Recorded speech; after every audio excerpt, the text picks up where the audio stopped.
I've watched you. You know, I've watched you. Sometimes our people disagree with you, but I mean, I understand some of your approach. I mean, sometimes we take a hard bite. It helps us as politicians. Nowadays, when I listen to you, I even panic. Why? Hey, why do you panic? The way you, Papa, you know, Papa, what you used to fan charcoal. You've seen it, right? When you fan it, then the charcoal bright red. This is a call for accountability.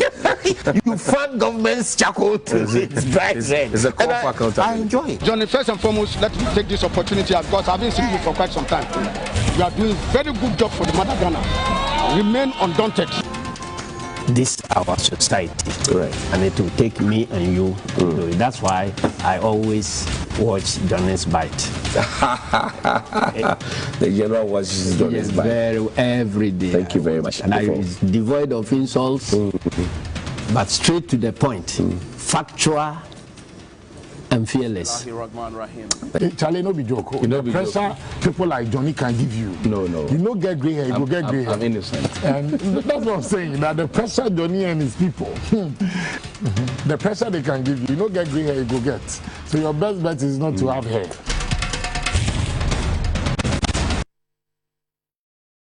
Bismillahirrahmanirrahim. Alhamdulillah Rabbil Alameen. The Lord is my light and my salvation. Whom shall I fear? And yea, though I walk through the valley of the shadow of death, I will fear no evil, for you art with me. Thy rod and thy staff, they comfort me. Thou preparest a table before me in the presence of my enemies. You anoint my head with oil, my cup overflows, and surely goodness and mercy shall follow me all the days of my life, and I will dwell in the house of the Lord forever and ever. Amen. Assalamu alaikum. Welcome to Johnnies Bite. It's Monday. We're back again to pick up the pieces where we left them of the weekend. I wish you well. If you're stepping out, like you heard the advisory on the weather, please pick some protective clothing. It's important that you do. If your children are going to school, give them some protective clothing as well. Take them to school and ensure that they are put, you know, in the hands of somebody who will take care of them properly and keep an eye on them while you are still at work. We need them alive. They are the future leaders. We need them alive. This morning, I am not too happy, even though the weekend was a very, very good one. 4 events, young, enthusiastic Ghanaians, Nana Yaudakwa, Noel Nuchuga, Bella Mundi, and another friend of mine. 4 of them, beautiful events they had. And I'm inspired by the fact that they're trying to shape the minds of the next generation. So I had a great weekend. Only to get home on Sunday evening and I saw a video that broke my heart.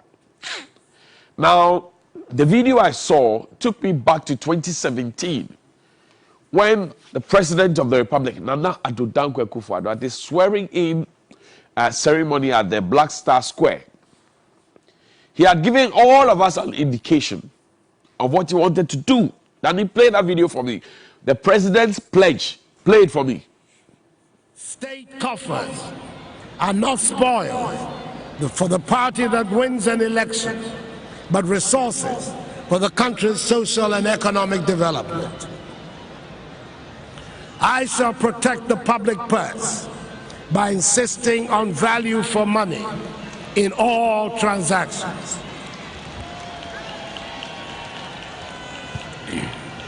Public service is just that. Service and not an avenue for making money. Money is to be made in the private sector, not the public.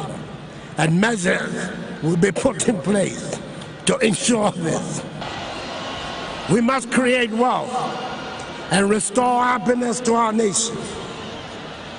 We can only do this when we have an educated and skilled population that is capable of competing in the global economy. We must expand our horizons and embrace science and technology as critical tools for our development. We believe that the business of government is to govern. Ours is to set fair rules.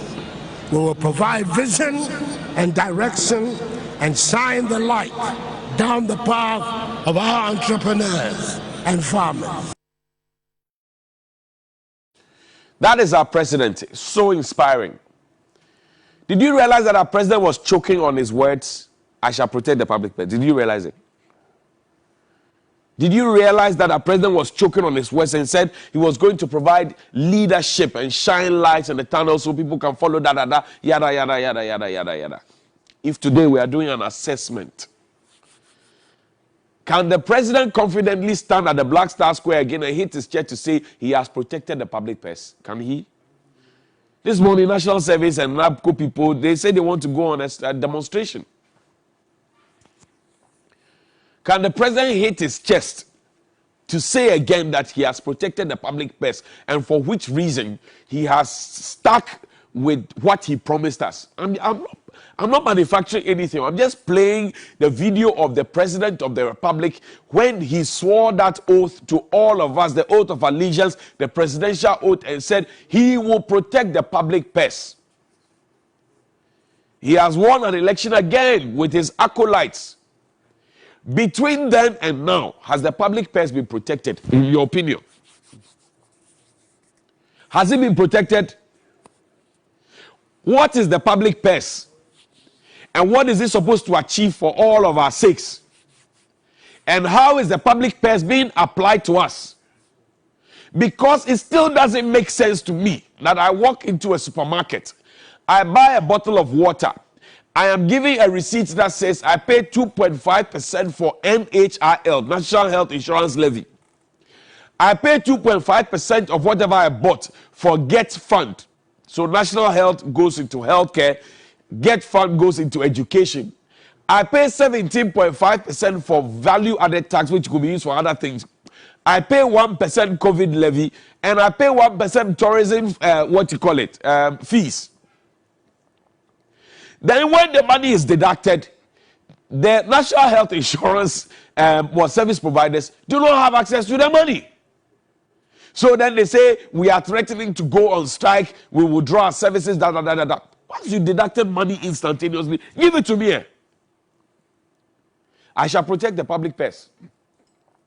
I have not heard the special prosecutor on Mr. Kennedy Japon's admission that he was giving 124 CDs, dollars, I don't know, to go and give to somebody. I've not heard the special prosecutor on that. Good morning to you, sir.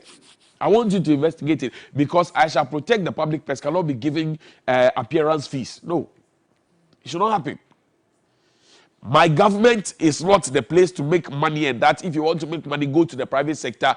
It has not shown us that I shall protect the public purse does not include flying on private jets when the people don't have water to drink, they don't have food to eat. NABCO, NSS, teacher trainees, nursing trainees have not been paid their monies. I shall protect the public purse. So we trusted it. First, it started with the battle is the Lord's.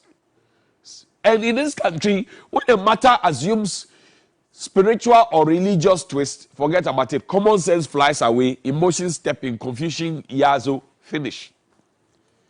So all this conversation about National Cathedral, whether we should have given this money at this time or not, the Christians say, hey, you are touching, you are blaspheming, blah, blah, blah, blah, blah. What is blasphemy? People are hungry. They can't find food to eat. We are busy committing money that could feed the people to build a cathedral. When we finish building the cathedral, it will be people who have to go in there to go and worship. If the people are not around, nobody will go into the cathedral to go and worship God. The people should be alive, well, healthy, and happy to go to the cathedral to go and sing songs of praises and pray.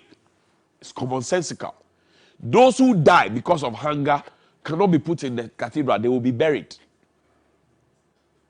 So, I shall protect the public purse. Who told us that we are not going to buy new vehicles? And we even made a whole fuss about 2007 vehicles that we're going to use.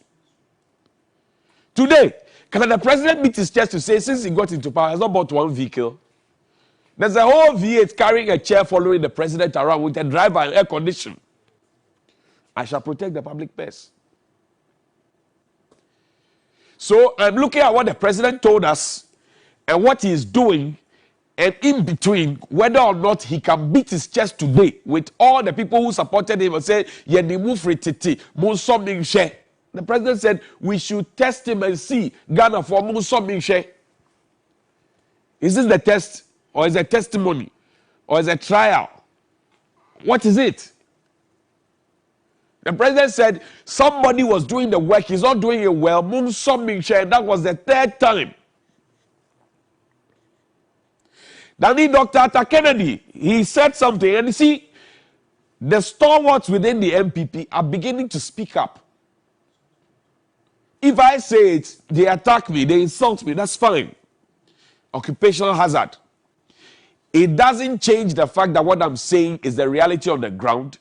You can insult me, attack me, come and park in front of my company and insult me, whatever it is. It's okay. But you must find time to answer the questions I'm asking. That I shall protect the public purse. How have you demonstrated that? Do you hear the president these days talking about corruption? Do you hear ministers of state, MPs, do you hear party people talk about corruption? Corruption was the biggest and most used word in the 2016 era, 2015. Today, can the MPP government in power now until 2024 beat their chest and talk about corruption? I've seen budgets for 2021, I've seen budget for 2020, 2019, 2018.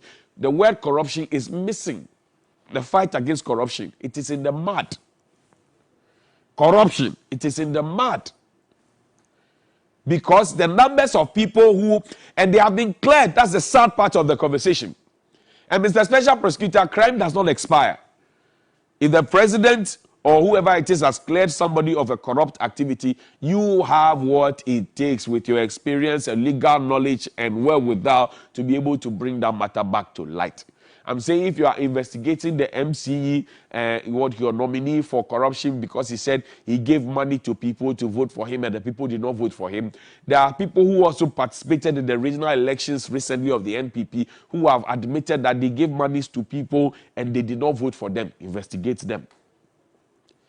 There is a sitting MP who has said publicly that he was given money by no less a person than the chief of staff from the office of the president. So when we see the figures that, oh, chief of staff's office, this is the allocation, vice president's office, this is the allocation, president's office, is that what they do with the money?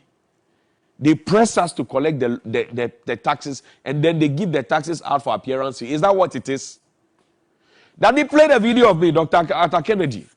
He made some very serious points and an admission. We'll come and talk about it. Play the video for me. Is that I have heard a lot about communication. Somebody even said communication, communication, communication, and how the NDC lies. Sometimes our people lie too, and sometimes what the NDC people are saying is true.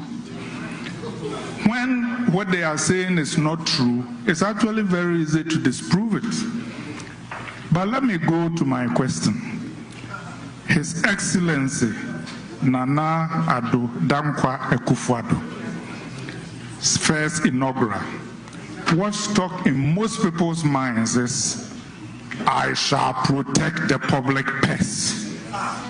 And then he said, those who are coming into government to make money will be sorely disappointed. In 2024, if just like 2016, the election is decided on protecting the public purse or corruption, Honorable Kennedy Agyapong, Her Excellency Alia Ajinma Mahama, and Deputy Speaker, are we going to do well if the election is decided on protecting the public purse? Thank you. Yes. That is plain admission that we have not protected the public purse. That's the Dr. Kennedy speaking. He was the man who wrote Chasing the Elephants into the Bush. I know most MPP people don't like him, but the truth is one. Kake, Ekome, Bako, Guda, the truth is one.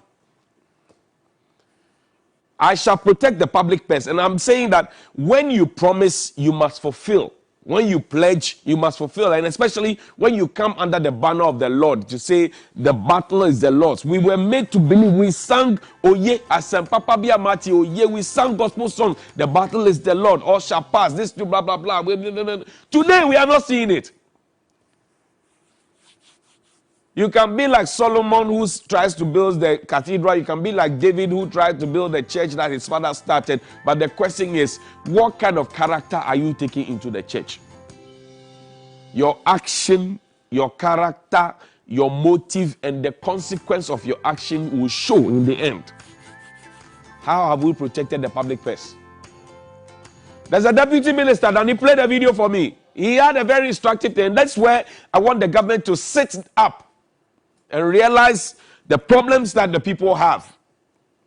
Because when you tell people, I shall protect the public purse, you should be seen to be doing what you promised. You should not be pretending to be protecting the public purse. Play the video. We are going to change destiny. We are going to make history. We want to break the eight. Today, we know what the situation is on the ground. I will tell you honestly, if there is to be election today, FPP, you will lose support. White is white, black is black. I will say it and tell it as it is. I am on the ground. I know what is going on. I hear what my constituents are saying. I know what they are saying out there in Accra, all over, intelligentsia, middle class, lower class, you name it. Today, I'm talking about today's matter. Today, we have an uphill task. Big task. It's never happened. Breaking the eight. We say we want to break the eight. Yes.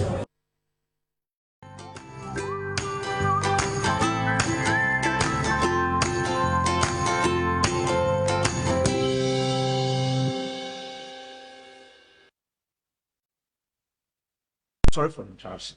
But due to the